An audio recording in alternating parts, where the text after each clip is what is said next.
Good afternoon. Smart investor కు స్వాగతం. Stock markets లాభాల బాటలో పరుగులు తీస్తున్నాయి. European central bank chief Mario Draghi నిన్న తీసుకున్న నిర్ణయాలు మార్కెట్స్ కు ఉత్తేజాన్ని ఇచ్చాయి. 400 బిలియన్ యూరోల ఎల్టీఆర్ఓ లాంగ్ టర్మ్ రీఫైనాన్సింగ్ ఆపరేషన్ ను కొనసాగిస్తామంటూ మారియో డ్రాగి చేసిన ప్రకటన, అలాగే డిపాజిట్ రేట్స్ ను -0.1% తగ్గిస్తున్నట్లుగా చేసిన ప్రకటన కావచ్చు. ఇదంతా ఒక బిగ్ ఈజీ మనీ ఎరాకు యూరోప్ లో ఆయన శ్రీకారం చుట్టారు ఈసీబీ చీఫ్. దీంతో ఇండియా లాంటి మార్కెట్స్ కి ఇది చాలా అనుకూలమైన పరిణామంగా చెప్పొచ్చు. ఎందుకంటే -0.1% డిపాజిట్ రేట్ అంటే ఎవరైనా బ్యాంకులో అక్కడ డిపాజిట్స్ చేస్తే వాళ్లే బ్యాంక్ కి 0.1% ఇంట్రెస్ట్ కట్టాలి. సో ఇటువంటి పరిస్థితి మనం ఎప్పుడు ఇండియాలో చూడలేదు. బహుశా వరల్డ్ లో కూడా ఇది ఒక rare phenomena.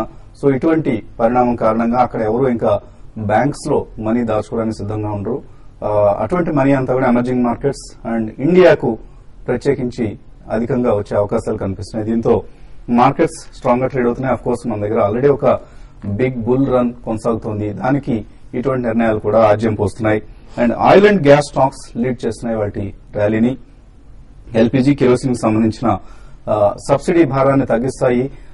Oil marketing companies ఇప్పుడు ఏవైతే అండర్ రికవరీస్ భరిస్తున్నాయో ఆ భారాన్ని ప్రభుత్వం తగ్గించబోతోంది. త్వరలోనే ప్రైమ్ మినిస్టర్ ఆఫీస్ అలాగే ఫైనాన్స్ మినిస్ట్రీతో సంప్రదించిన తర్వాత ఎల్పీజీ కిరోసిన్ ధరలను పెంచబోతున్నారు అంటూ ఆయిల్ మినిస్ట్రీ పెంచబోతుందన్న వార్తలు వస్తున్నాయి. కిరోసిన్ మీద ప్రస్తుతానికి లీటర్కు ₹32.87 భారం ఓఎంసీలు భరిస్తున్నాయి. అలాగే ఎల్పీజీ మీద సిలిండర్కి ఇప్పటికి కూడా ₹433 భారం పడుతోంది. సో దీన్ని కొంత తగ్గించే అవకాశం కనిపిస్తోంది.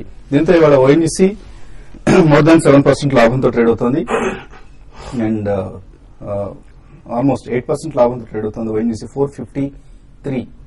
సో ఎక్కడ కూడా ఈ రన్ కు బ్రేక్ పడే అవకాశం కనపడలేదు. అలాగే బీపీసీఎల్, హెచ్పీసీఎల్ కూడా స్ట్రాంగ్ గా ట్రేడ్ అవుతున్నాయి. అండ్ ఆఫ్ కోర్స్ మన బ్యాంకింగ్ స్టాక్స్ ఎలాగో ఉన్నాయి. బ్యాంక్ నిఫ్టీ 1.4% లాభపడింది. అండ్ బ్యాంక్ నిఫ్టీ అత్యధికంగా లాభపడిన ఇండెక్స్ గా చెప్పుకోవచ్చు, 1.49%. అలాగే పిఎస్సీ ఇండెక్స్, పిఎస్సీ స్టాక్స్ కూడా స్ట్రాంగ్ గా ఉన్నాయి. 2.75% లాభపడింది ఇండెక్స్. ఫార్మా ఇండెక్స్ ఇవాళ ఫార్మా షేర్లు కూడా పార్టిసిపేట్ చేస్తున్నాయి, 1.2%. అలాగే ఎనర్జీ స్టాక్స్, ఎనర్జీ ఇండెక్స్ చూస్తే మనకు సిఎన్ఎక్స్ ఎనర్జీ 3.22% పెరుగుతుంది. సో ఓవరాల్ గా ఒక బులిష్ ట్రెండ్ కొనసాగుతోంది. Including all broad based rally ఇది. ఆల్ సెక్టర్స్ పార్టిసిపేట్ చేస్తున్న ర్యాలీ ఇది. ఒక ఐటీ ఇండెక్స్ మినహాయిస్తే మిగతా అన్ని కూడా లాభాల్లో కనిపిస్తున్నాయి. సెక్టరల్ ఇండిసెస్ గమనిస్తే అండ్ మిడ్ క్యాప్ ఇండెక్స్ 1% పెరిగింది. అలాగే నిఫ్టీ జూనియర్ 1.3% పెరిగింది. నిఫ్టీ మాత్రం ఓన్లీ 1% పెరిగింది. 7542 దగ్గర ట్రేడ్ అవుతోంది. ఇక అవుట్ పెర్ఫార్మెన్స్ గురించి మనం పదే పదే చెప్పుకోవాల్సిన అవసరం లేదు. Mid and small cap indices ఈ సంవత్సరంలో ఇప్పటిదాకా చూస్తే ఇయర్ టు డేట్ అంటాం, వైటీడీ బేసిస్ మీద చూస్తే నిఫ్టీ 15% లాభపడితే mid cap index 33%, small cap index 52% ఈ సంవత్సరంలో ఇప్పటిదాకా లాభపడింది. సో ఇందులో ఐటీసీ, ఇన్ఫోసిస్ లాంటి స్టాక్స్ మినహాయిస్తే మిగిలిన స్టాక్స్ అన్ని కూడా large caps, mid caps, small caps చాలా స్ట్రాంగ్ గా ర్యాలీ అవుతున్నాయి. ఒక్కో stock 50 to anywhere between 50 to 200-300% returns ఇచ్చాయి. అండ్ డిఎల్ఎఫ్ లాంటి large cap stock, widely held stock కూడా ఈ సంవత్సరంలో ఇప్పటిదాకా 31% రిటర్న్ ఇచ్చింది. సో డేటా ఇలా ఉంది. ఇక మార్కెట్స్ పరిస్థితి గురించి మాట్లాడేందుకు మనతో అనలిస్ట్ సిద్ధంగా ఉన్నారు. సో బాలగారు, ఇటువంటి బుల్ రన్ కొనసాగుతూనే ఉంది. ఇన్వెస్టర్స్ కన్ఫ్యూజ్ అవుతున్నారు. అంటే ఆల్రెడీ ఇన్వెస్ట్ చేసిన వాళ్ళు ఎక్కడ ప్రాఫిట్స్ బుక్ చేయాలో అర్థం కాని పరిస్థితి. అలాగే ఇంకా చేద్దాం, ఎక్కడైనా కనీసం మార్కెట్స్ లో ఎంటర్ అవుదాం అనుకున్న వాళ్ళు అయ్యో ఇంత ముందు రేట్స్ చూసి ఆ రేట్స్ లో చేయలేకపోయామే, ఇక్కడ నుంచి ఇంకా ముందుకు వెళ్తాయా లేక మనం కొనగానే తగ్గుతాయా అన్న భయాందోళనలో. సో ఇటువంటి ఒక కన్ఫ్యూజ్డ్ సిచ్యువేషన్ కనిపిస్తుంది. ఎటువంటి గైడెన్స్ ఇస్తారు మీరు? బేసికలీ ఐ థింక్ ఇన్వెస్టర్స్ అనే వాళ్ళు ప్రాఫిట్స్ బుక్ చేయాల్సిన అవసరం లేదండి. ఒకవేళ పొజిషన్ ట్రేడర్స్ అయితే డెఫినెట్లీ కొద్దిగా ప్రాఫిట్స్ తీసుకోవడం అనేది ఉత్తమమే. కానీ ఇన్వెస్టర్స్ అనే వాళ్ళు it also depends upon which stock they are into. So generally I think most of the mid and small cap stocks ఏవైతే లాస్ట్ 2-3 years గా డీప్లీ అండర్ వాల్యూడ్ స్టాక్స్ ఉన్నాయో దే జస్ట్ కాట్ ఆన్ అండి. కాబట్టి అందులో 1 or 2 times పెరుగుండొచ్చు. 200% last 6 months లో పెరిగిన stocks కూడా చాలా ఉన్నాయి. 100% పెరిగాయి, 30 to 50% పెరిగాయి. అంటే reasonably good mid cap stocks.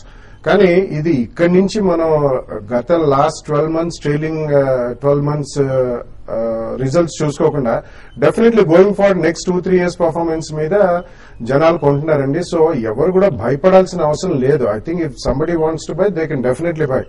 అందులో మీరు డెఫినెట్లీ లాస్ట్ 10-15 days నుంచి మీరు పదే మా ద్వారా కూడా చెప్పించారు ఈ రోజు కొనొచ్చా, బై ఆన్ డిప్స్ అది ఇది అనుకున్నా కూడా డెఫినెట్లీ ఎవ్రీడే మనం చెప్తూనే ఉన్నాం ద బెస్ట్ డేస్ టుడే. నిన్న కూడా మీరు చాలా క్షుణ్ణంగా చెప్పారు బై టుడే ఇట్ సెల్ఫ్ అని. ఈ రోజే కొనండి, రేపటి కోసం మీరు అలాగే చెప్పారు. Definitely it all began on the elections day result అండి. ఆ రోజు నుంచి కూడా మనం చెప్తున్నాను. సో ఎవరు కూడా అంత భయపడాల్సిన అవసరం లేదండి. ఒకవేళ మనం కొన్న తర్వాత స్వల్పంగా పడ్డా గానీ అది it's not going to be completely down fall or absolutely total perpendicular fall అనేది ఉండదు. కొద్దిగా పాజ్ తీసుకుంటే అది కూడా చాలా వెరీ షార్ట్ లివ్డ్ గా మనకు కనిపిస్తుందండి. Even in small cap or mid cap front lines అయితే మనం చెప్పుకోని అవసరం లేదు. బట్ అటువంటి మనం కొన్న తర్వాత రీజనబుల్లీ గుడ్ కౌంటర్స్ ఒక 5-10% పడ్డా గానీ 2-3 సెషన్స్ లో నథింగ్ టు వరీ అబౌట్ అండి. అందుకని ఎప్పుడు 2-3 price points లో కొనమని చెప్తున్నాం. I think people should start buying అండి. They should not even wait for budget. ప్రతిసారి ఒక్కొక్క ఈవెంట్ గురించి కూడా వెయిట్ చేస్తున్నారు. మన ఆర్బీఐ ఇదే అనుకుని మీట్ అనుకున్నాం. Definitely it was status quo and SLR కొద్దిగా సడలించారు. అలాగే బడ్జెట్ మీద ఎటువంటి ఈవెంట్ వచ్చినా కూడా ఆ ఈవెంట్ తర్వాత మార్కెట్స్ పెరగడం చూస్తున్నాం. అది ఒకవేళ నెగిటివ్ ఈవెంట్ అయినా కూడా అందులో కూడా పాజిటివ్ అంశాన్ని వెతుక్కొని మరీ మార్కెట్స్ పెరుగుతున్నాయి. In negative market all good news will be bad news. In a positive market, all bad news will be good news అండి. నిన్న కూడా మనకి ఎస్బీఐ సిఎండి గారు ఒక వార్త ఇచ్చారు. ఈ లోన్ వేవర్ రైట్ ఆఫ్ అనేది అంత మంచిది కాదు బ్యాంక్స్ అని చెప్పి. Today all banks strong. So definitely ఒక మంచి మార్కెట్ లో ఎటువంటి బ్యాడ్ న్యూస్ వచ్చినా గానీ అది డిస్కౌంట్ అయిపోతుందండి. They always look forward for a rosy future. So ఈ సమక్షంలో definitely people should start buying అండి. They should not wait because you cannot time the market. So ఈ కాంటెక్స్ట్ లో you should only have a lengthier time in the market. అందుకని next 2-3-5 years వ్యూలో ఉన్నవాళ్ళు తప్పకుండా కొనండి. ఒకవేళ కొద్దిగా క్షీణించినా గానీ second and third price point worst case సినారియోలో definitely you can add on to good shares. You will have a rosy future. So పదే చెప్తున్నాం అనుకోవద్దు. తప్పనిసరిగా స్టాక్ మార్కెట్స్ ఇన్వెస్ట్ చేయండి. మీ పోర్ట్ఫోలియోలో కనీసం 50% మోర్ దాన్ 50% కూడా మీరు రిస్క్ తీసుకోగలిగితే ఈక్విటీస్ కేటాయించండి. మంచి షేర్లు కొనండి. లాంగ్ టర్మ్ కోసం కొనండి. Just not of course short term profits వస్తున్నాయి. రోజుకి 10%, 20%, 30% పెరుగుతున్న సందర్భం ఇది షేర్లు. సో అటువంటి లాభాలు ఎలాగో ఉంటాయి. బట్ ఆ ఉద్దేశంతో కాకుండా కనీసం ఒక 6 months, 1 year, 2 years, 3 years ఇలా కొంచెం లాంగ్ టర్మ్ ఫ్రేమ్ పెట్టుకుని ఇన్వెస్ట్ చేస్తే మంచి లాభాలు ఉంటాయి. సో డబ్బులు ఎక్కడి నుంచి వస్తాయి ఇన్వెస్ట్ చేద్దామంటే? అప్పు చేసైనా తీసుకోవాల్సిందే అటువంటి పరిస్థితి ఇప్పుడు. సో ఏమైనా ఒకవేళ పర్సనల్ లోన్స్ లాంటివి తీసుకుని మార్కెట్ లో ఇన్వెస్ట్ చేస్తే ఎలా ఉంటుంది? ఈ అంశం గురించి మనతో మాట్లాడేందుకు personal finance expert Hanu Edluri, అలాగే ఆయన paisa.com ప్రమోటర్ కూడా సిద్ధంగా ఉన్నారు. సో ఆఫ్ కోర్స్ అప్పు చేసి పర్సనల్ లోన్ తీసుకుని స్టాక్ మార్కెట్ లో ఇన్వెస్ట్ చేయడం అనేది మూర్ఖత్వం. ఊరికే జోక్ అన్నాను కానీ బట్ అదర్వైజ్ బ్యాంక్ ఫస్ట్ అడిగే క్వశ్చన్ అదండి. పర్పస్ ఏంటి? మీరు పర్సనల్ లోన్ తీసుకుంటున్నారు, నేను స్టాక్ మార్కెట్ లో ఇన్వెస్ట్ చేస్తాను లేదా ప్రాపర్టీ కొంటాను అని కనుక మీరు ఏదైనా అలాంటి రీజన్ ఎప్పుడైనా చెప్పుంటే మీ పర్సనల్ లోన్ రాదు. సో అటువంటి డిస్క్లైమర్ ముందే ఇచ్చేశారు. అండ్ పర్సనల్ లోన్స్ అసలు చాలా మందికి డబ్బులు అవసరం కాగానే అటు ఇటు పరిగెడతారు. ఎవరి దగ్గర చేబదులు తీసుకున్నావా, వడ్డీకి తీసుకున్నావా, ఎటువంటి ప్రైవేట్ ఫైనాన్షియర్స్ దగ్గరికి వెళ్ళి 3 రూపాయలు, 5 రూపాయలు ఇలాంటి వడ్డీలు తీసుకుంటారు. ఇంకా కొద్దిగా బంగారం చేతిలో ఉన్న వాళ్ళైతే కుదవబెట్టి లోన్ తీసుకుంటూ ఉంటారు. కానీ ఇప్పుడు బ్యాంక్స్ ఇచ్చే ఒక మంచి easy instrument at a very reasonable interest rate personal loans. So personal loans ఎవరికి ఇస్తారు అసలు బ్యాంక్స్? అండ్ ఏవేవి నిబంధనలు వాళ్ళు అంటే ఇంప్లిమెంట్ చేస్తుంటారు? బేసిక్ గా ఆర్బీఐ గానీ బ్యాంక్స్ కానీ ఒక పరపతి విధానంలో మనకి మనీ అనేది మార్కెట్ లో తీసుకువెళ్లాలనేటువంటి ఉద్దేశంలో వస్తుంది. కానీ అలా వచ్చినప్పుడు ఒక ఎలిజిబిలిటీ క్రైటీరియా ఉంటుంది. సో అందరికీ ఇస్తామా మనీ అంటే అందరికీ ఇవ్వలేము. It's minimum of 21 years and above నుంచి 60 years వరకు కూడా based on the retirement tenure కనుక ఉన్నట్లయితే దాని లోపల ఇస్తారు పేమెంట్ టైం. దీంట్లో వాళ్ళకి compulsory every monthly income source అనేది కంపల్సరీ ఉండాలి. అలాగే ఫార్మ్ 16 కానీ ఇన్కమ్ ట్యాక్స్ కానీ పే చేసినటువంటి రికార్డ్స్ కూడా ఎంప్లాయీస్ అనేది ఫస్ట్ ప్రయారిటీ.